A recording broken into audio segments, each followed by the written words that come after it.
Hello, my name is Edward Brown of the Courage, Image, and Charisma Institute. And today I want to talk about the difference between charismatic leadership and transformational leadership.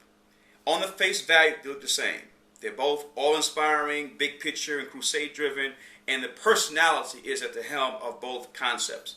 But there is a slight difference. Max Weber, the eminent sociologist, talked about charismatic leadership from the vein of the personality. That was the only leadership model that allowed the person who didn't have contacts, didn't have money, didn't have the pedigree education, through sheer determination and sheer power to achieve the unthinkable. And that was different from having a bureaucratic or meaning get promoted or have the right last name or come from the right family. That personality was the driving force of how a person achieved success in their lives.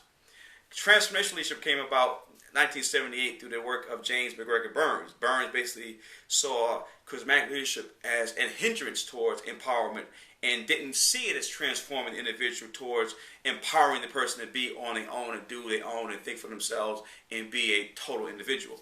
And that's the difference between the two concepts, but I want to kind of go to Burns' perspective directly. I feel that Burns is splitting hairs. It's like having two teams play a Super Bowl on a Sunday, and the two best teams in the league are playing, and one wins, the other loses.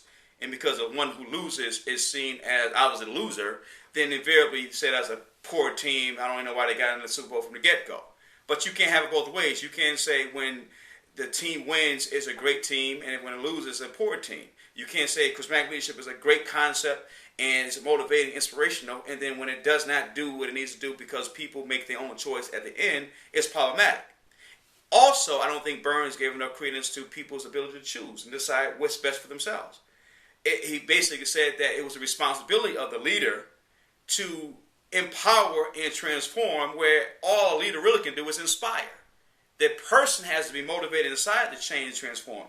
And so those are the differences I have with Burns' perspective moving forward. And so charismatic leadership is the idea that the person will give you the power, the inspiration, the conceptual work that you can actually imbue yourself in to be successful, but invariably it's still your choice as the follower or leader. Bigger than life or not, it's your responsibility to choose.